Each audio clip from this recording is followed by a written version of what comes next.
My heart leaps out to meet you, even before you're near.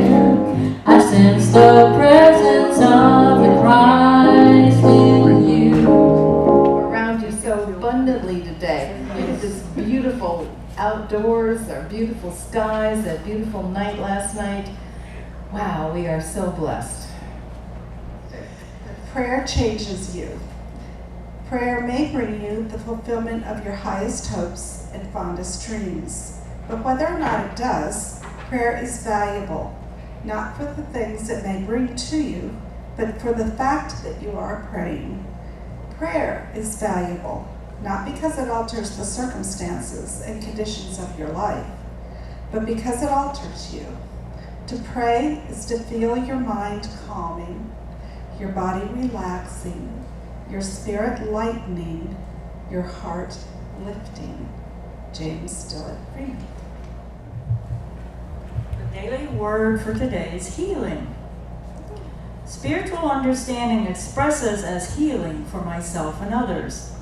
There was no obvious consistency in the healings of Jesus that are described in the 4 Gospels. Some involve the laying on of hands, while at other times the healing is achieved at a distance.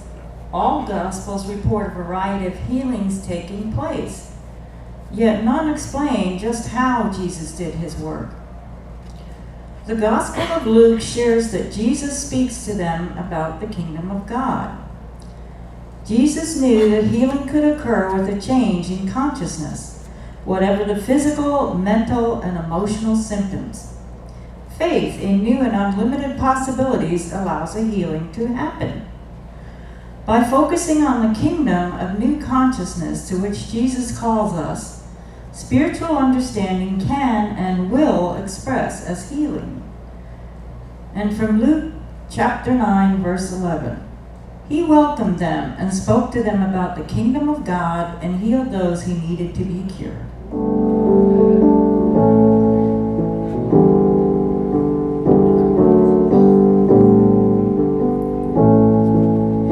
Use me, oh God, I stand for you, and here I abide as you show me all that I must do. Sing with Debbie, and then we'll have our meditation. I will be here now. I will be here now. I will be right here with you. I will be here now. This time we can give ourselves time of centering, of alignment, putting aside the worries or the cares or the concerns or the busyness of the world, and turning within. Because, wow, when we change the way we look at things, the things we look at change. Now we might say, okay, I'm looking at such and such, and because I'm changing the way I'm looking at it, it's changing in my mind. But what if we can even change the physical aspects of something by looking at it differently? Isn't that what prayer is all about? Isn't that what we heard from Kathy reading the Unity Nugget this morning? It's a shift. It's a shift in consciousness. And we have some wonderful examples to hold that up and to think about this week. Last Sunday when Mike Davis was here, how many of you heard Mike Davis last Sunday? He was amazing. Oh, wonderful. And he'll be back in September. We've already got a date for him and his beautiful wife, Paula. He was talking about coming home, and we were happy to announce that morning that 3 of the boys in the Thailand cave had been rescued. And many of us went home and watched the news for the next few days to see that the other 6 boys, there's 12 altogether, so the other 9 boys and their coach were also rescued from that cave. Well, there's very interesting layers of metaphysical happenings in this event, and we're going to talk about that this morning for a bit. What if this was a cosmic event on a much larger scale? And what if we start looking at the things that happen around us in the news in a more cosmic scale, looking for layers of good that we might not even realize are there?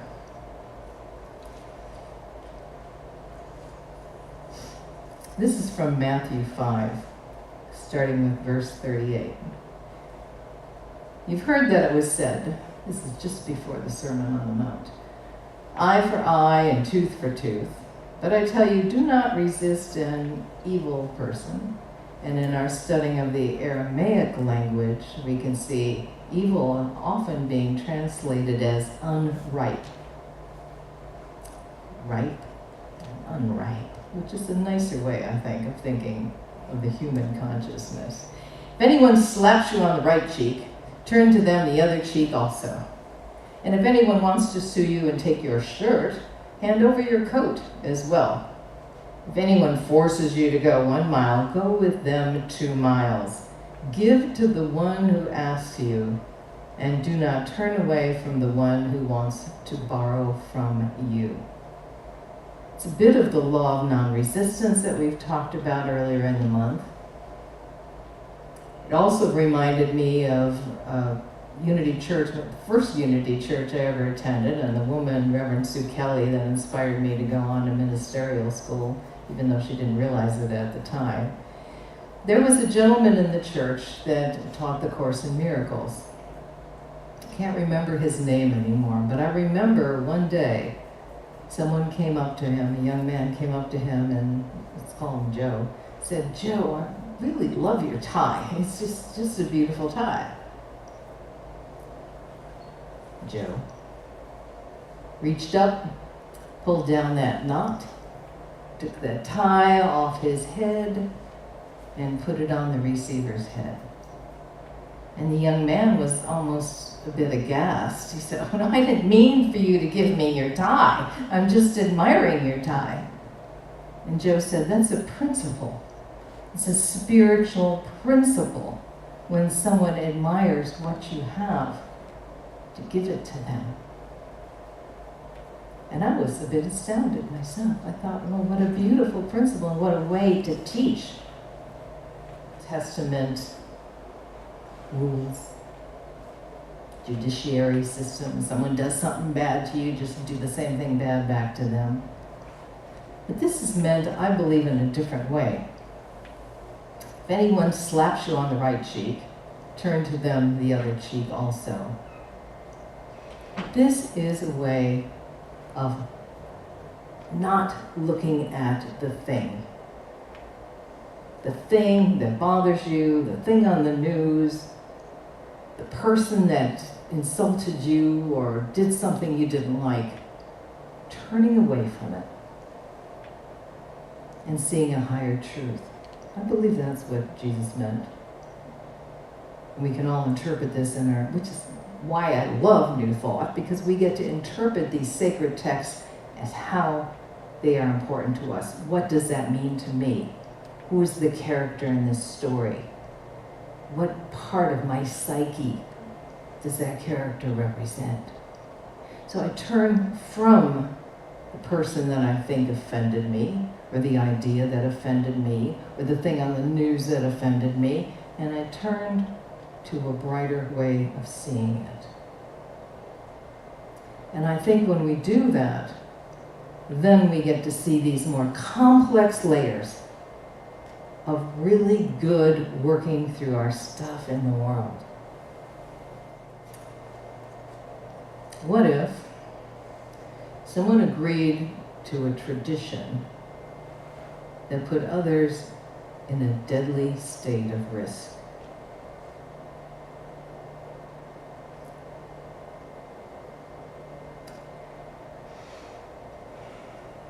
Ekapol Chantawang is the Thai coach that took those 12 boys to the cave. They were celebrating a championship. Wild Boars was the name of the team.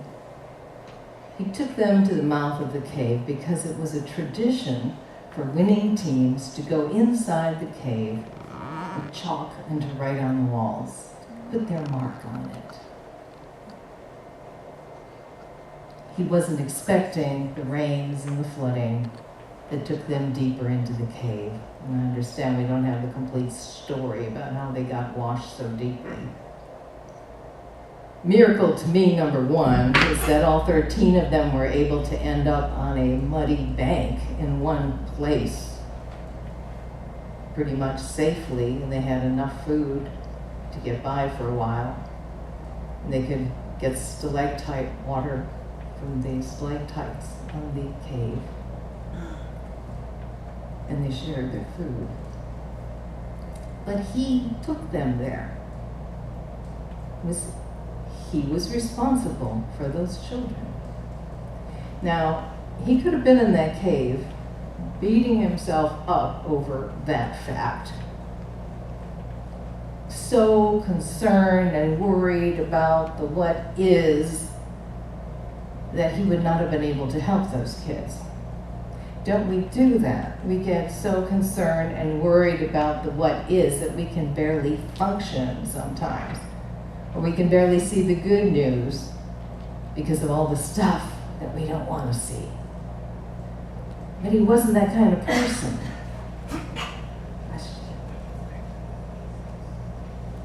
In fact, once they found the boys and they started communicating with the outside world, do you know what one of the first things he did was? He sent out a note to the parents asking for their forgiveness. They didn't blame him. They sent this back. Don't blame yourself. This is from all the parents. Please take care of all the children. Don't blame yourself. How easy it would have been for them to blame him. But there's more here.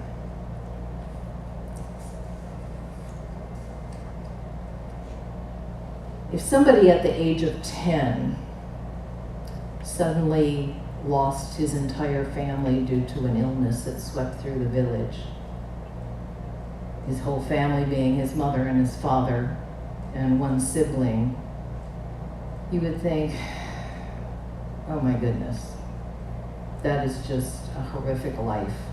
Might not ever overcome that. But because of that, because he had no food, because he had nowhere to go, this young coach, Acapulchantawang, probably totally put a French accent on that, got to go to a monastery. He learned to become a novice monk. He spent almost 10 years there. He didn't become Buddhist monk because his grandmother became ill and he left the monastery to go spend time and take care of her, which put him in the position to be called to be a soccer coach. They call it football over there. A soccer coach for the Wild Boars, an assistant soccer coach. See the placement of these things. When we change the way we look at things, the things we look at change. He became a soccer coach, very, very good at it. The actual manager of the team on this day to celebrate their winnings, to go to the cave mouth, was ill or couldn't do it. So he was the one appointed. So he was the one, when this accident happened, to be with the boys. So he was the one to teach them meditation for all those days in the cave with limited amount of food, total darkness, fear, worry. He taught them to meditate. What does meditation do? Calms the mind, calms hunger, uplifts the body to a state beyond the physical where masters of the Far East the old tales of monks that could go months without eating. He was the one to be in that situation. If he hadn't lived that life, I don't know that he could have been that helpful for those boys. And there's more.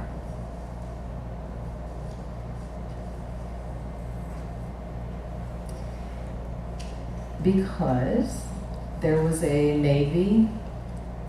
Thai Navy SEAL diver.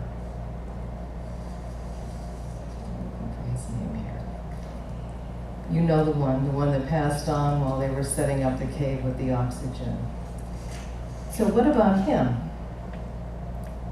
Some people say, oh, what a shame. He passed on just before these children were rescued, before the coach was rescued. What did he do?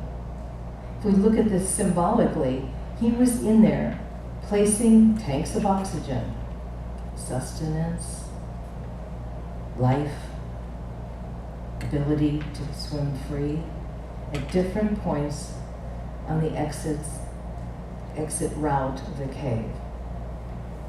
He passed away because he left oxygen and didn't take enough for himself. What if it was a conscious choice to help these boys from the other side? I like to think of it that way. He left his body and then was able, no one, the percentage of people that thought that this was all going to come out all right was so small because of the risks that we saw. 2 miles of cave, places where you had to stand up straight and barely get through a crack in the walls. I see him as a guide, guiding people to the tanks, through those cracks, knowing when to stop and knowing, perhaps, how to set an extra can of oxygen or 2 along that route, seeing he didn't have enough. But there's more. Because the coach and 3 of the boys were considered stateless. What does that mean? This is an area of Thailand on the border near Myanmar, Cambodia, Thailand. People over centuries have been traveling back and forth, wanderers, desert people, without a nation, without a home. They're called stateless. His coach was considered stateless. 3 of the boys on the soccer team were considered stateless. They would not be able to play in any national finals or championships because of that status. Immigrants or refugees, you might say.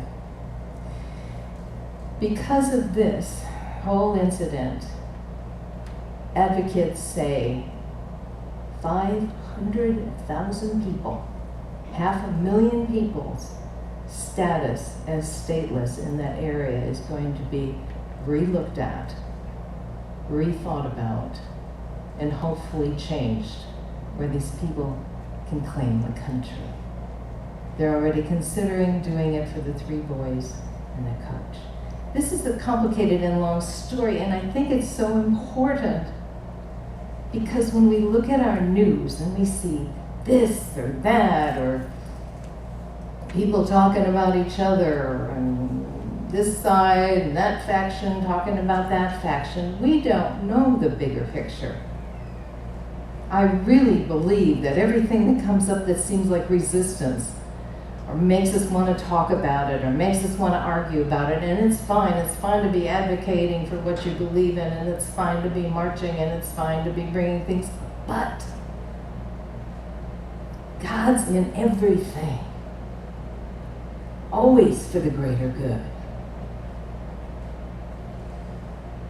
If we consider life on planet Earth, or these times, or however you want to look at it, as a complicated cave that seems like, boy, the light is really far away, We've been in the darkness way too long.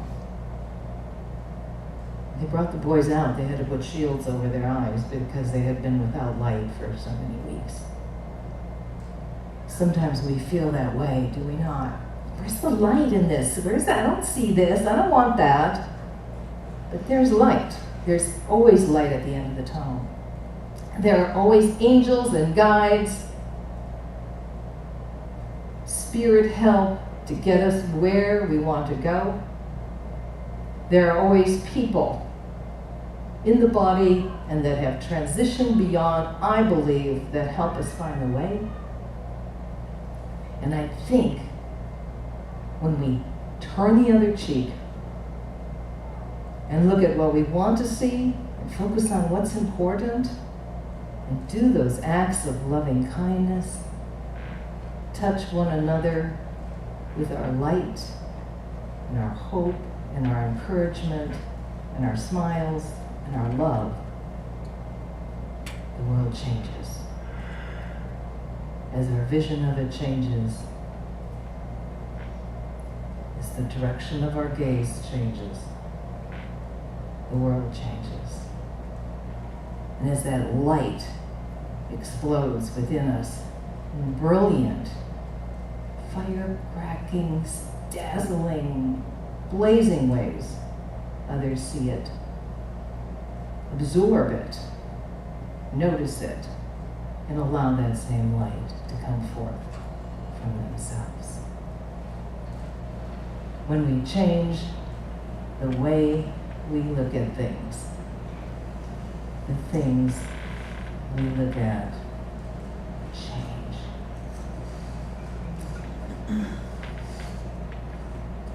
Kunan is the name of the Navy SEAL from Thailand. Put some blessings around that spirit and watch for that light, perhaps in your own caves, in your own seemingly dark places, in your own spots that seem challenging to navigate or that you might get stuck in, knowing that there's always a huge opening with an enormous, fabulous amount of light. We declare that to be so, and so it is. I'm sorry.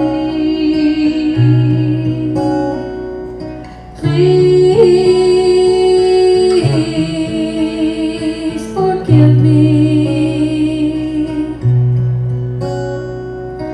Thank you. I love you. Into the heavens, and it returns to me. I send my love. See blessings on everybody in this circle, I send my our love. families and our friends, our homes, our homelands, the names on our prayer slips, on our prayer lists.